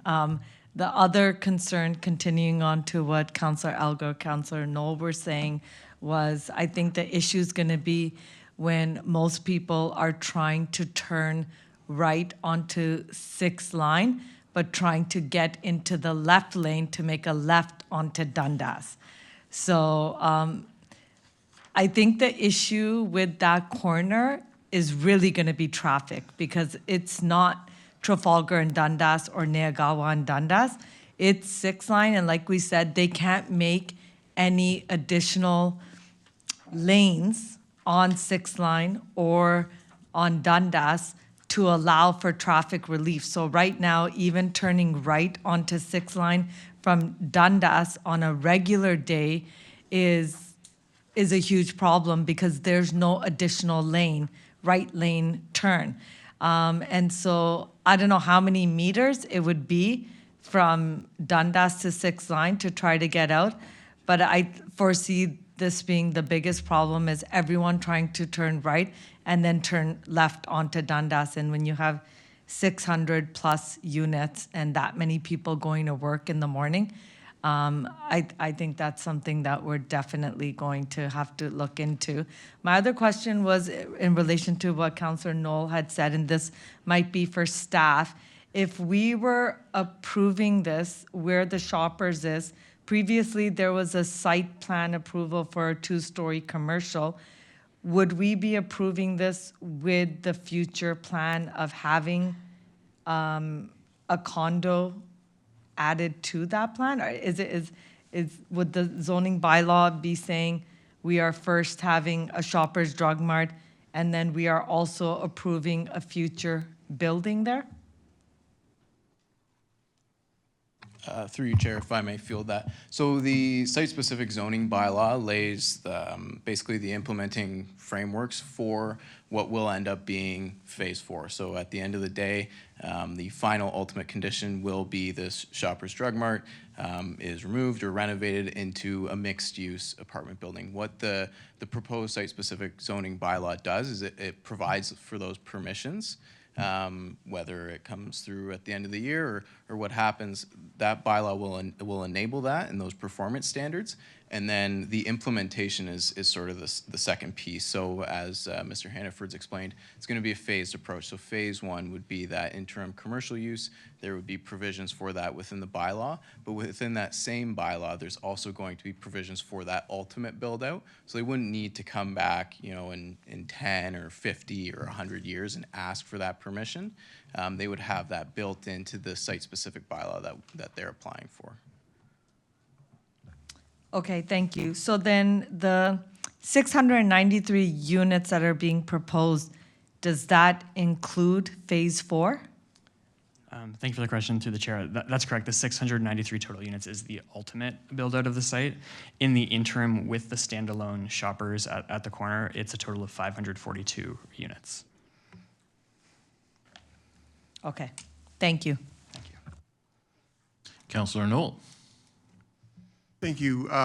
Actually, Councillor Elgar picked up my question. I wanted to confirm the proposal for movements on 6th line, but I just really drill down more on this Dundas access, because a recollection came to my mind when we were dealing with I think it was the Butler condos just down the street.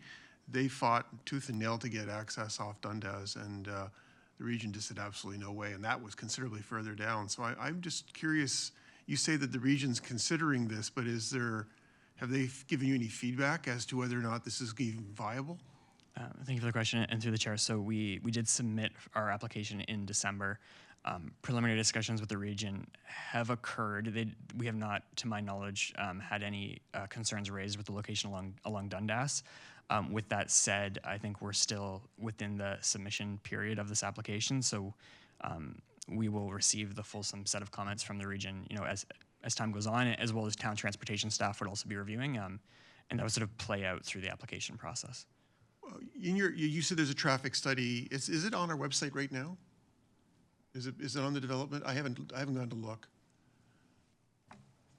Through you, Chair, it should be. Okay, I'll have a look. If not, you can reach out to us and we'll be more than happy to post it. Thank you. I'll have a look. But I'm curious, before I look for it, are there scenarios in that traffic study with both access off and on Dundas and not? Like, what would your contingency plan be should you not have access on Dundas? Through the chair, I'm not sure. I don't know if, no. Okay. You may want to consider that, but thanks again. Thank you. I think the concerns are noted, and we'll take it back. Thank you. Any more questions for Mr. Hannaford? Okay, thank you. Thank you. There is another delegation, Madam Chair, Clerk, sorry. You can be Pierre Savageau. Mr. Savageau, welcome. Yes, good evening. Most of the questions were answered by council, or the proposed questions that I thought about. There's only one specific I want to address a little bit more. It's in regards to the building height. It's stated 8 and 9 stories. Now, why would we even put in the bylaw 9 stories when the maximum height based on the official plan extracts indicate that the maximum height of 8 stories shall be permitted? So basically you're giving them an extra 1 story without getting any benefit for that. I understand that potential exists for 4 additional stories. So therefore 8 plus 4 is 12. So in the future, that can be considered, but presently I believe it should be only 8 stories. With respect to the question about the form of along Dundas, it specifically states on page 3 of 7 of the report that the surrounding sites, the north has the existing town-owned store management, the east has the Munns United Church, the south has low residential, and to the west have 5 to 7 stories. So basically, what you're giving to the applicant, if there's an amendment, is the ability to build 9 stories. Whether that is in keeping with the area, that's up to council to determine, and the planning committee. But my suggestion, if you do approve this amendment, I would strongly suggest that the applicant's bylaw be changed, the maximum building height of 9 stories, because you're basically saying that we say 8 stories, but we can really have 9. And to me, we're not getting any benefit from that. That's all I want to bring to your attention. Thank you. So just to clarify, tonight is we're gathering information, so we're not actually approving the amendment tonight, if I'm correct. So Is that correct? Yeah. I'm glad to hear but that. Thank you. Appreciate I don't know that. if Thank Colin, you. if you wanted to address that or about the 9 versus 8. Thank you. Through you, Chair. Yep. So tonight, and the proposal from the applicant is for a maximum height of 9 stories in the zoning bylaw, and that is to sort of, as you noticed from Andrew's presentation, we have 2 different zones. So a split zone, it's got future development, and it's got some established performance standards on it. So what they're looking to do is sort of consolidate all those under one sort of cohesive zone classification with their site specifics. And, you know, in order to enable the development as they've proposed it, with that 9-story piece, that would form a line item in the actual bylaw itself that would enable that, 9 stories versus the 8. Okay, thanks for the clarification. I'm going to ask if there's anyone in the audience or online who'd like to delegate. Seeing no one. Okay. So, Colin, I'm going to ask for you to summarize what you've heard. I'm going to try and give you my 2 cents of what I've heard.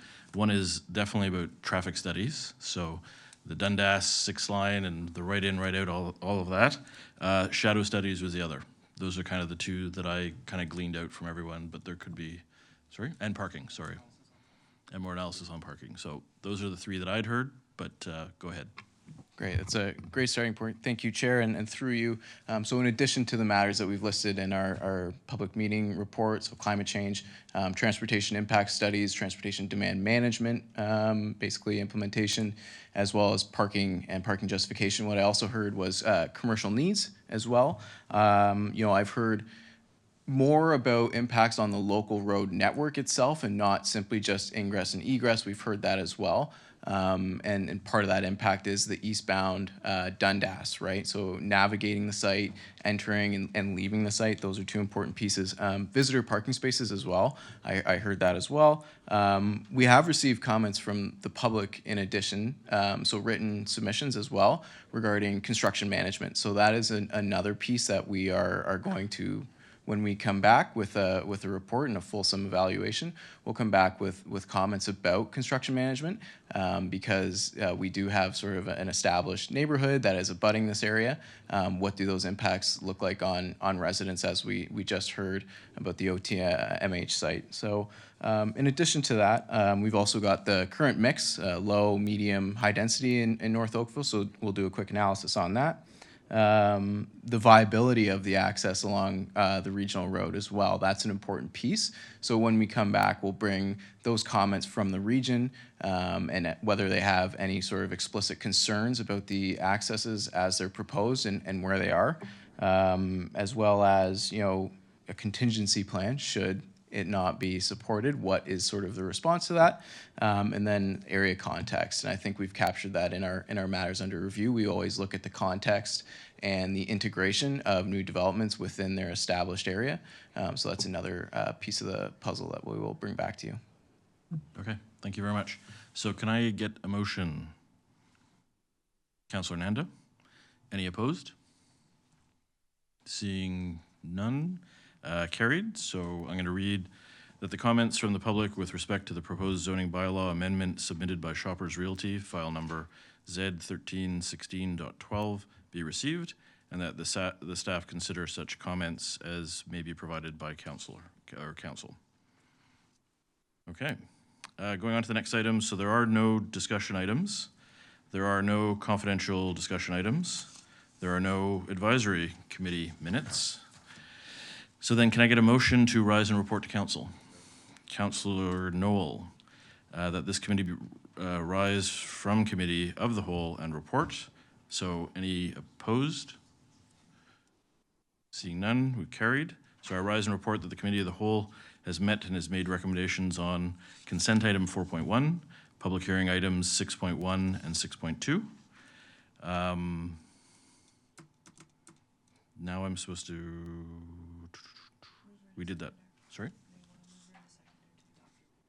Got it. Can I get a mover and a seconder to adopt the report? Councillor Elgar. Councillor Shi. So that the report and recommendations of the committee of the whole be approved. So that's carried. Any new business? I do have an item. I know it's exciting, but today is Earth Day. So I thought make a few comments about Earth Day. So I want to recognize that it is Earth Day today. a time to reflect on our responsibility to protect the environment for future generations. And environmental sustainability is one of the key priorities in Oakville's strategic plan. And we're proud of the work being done across our community to support climate action and build a more sustainable future. Thank you to our staff, partners, and residents for your ongoing commitment to keeping Oakville green and livable, not just today, but every day. And in recognition of Earth Day, the town is supporting several events and initiatives this week focused on climate action and environmental stewardship. So the town of Oakville and the Oakville Community Center for Peace, Ecology, and Human Rights have organized community cleanups at more than 70 locations across Oakville, and that'll be on Saturday, April 26 from 9 a.m. to 11, and with the afternoon cleanup and events at select locations from 2 to 4 p.m. So these are fantastic, community, real great involvement. The town will also be participating in the Church of Incarnation's Earth Day celebration, which is also on April 26, Saturday, April 26, from 2 to 4, hosting a bike rodeo in partnership with Can Bike and the Community Climate Action Collaborative Oakville Ready. The town's Oakville Ready Community Climate Action Collaborative is also launching its Community Climate Action Grant, offering up to $10,000 for community climate action projects designed to lower emissions, prepare for climate emergencies, and or to educate the public. And also, the town of Oakville, in partnership with the Bloomberg Philanthropies, is offering micro grants through the Mayor's Youth Climate Action Fund to support youth-led climate action. So young people, age 15 to 24, can apply for the grants, and they range between $1,000 and $6,000 to bring their climate ideas to life. And so far, Oakville has received $100,000 US in total support of youth-led projects. And to learn more about that, you can visit oakville.ca/mayor. Mayor Burton. Thank you, Mr. Acting Chair, Mr. Acting Mayor. I'm grateful to you for mentioning the Youth Climate Action Fund round two. Bloomberg gave us $50,000 US last year for our first go at this, and it was a competitive process with other cities, and we passed, and we went to the second round this year where you double the money. So we hope for a continued good response from our youth in our town. And in other news, I don't know who scored the goals, but I can tell you that the Leafs are ahead 2-0 after first period. Go Leafs. There you go. Little plug for the Leafs. Any other? Nope. So then, can I get a mover and a seconder for the consideration and the reading of the bylaws? Councillor Haslett-Thiel, Councillor McNeese. Any opposed? Okay, so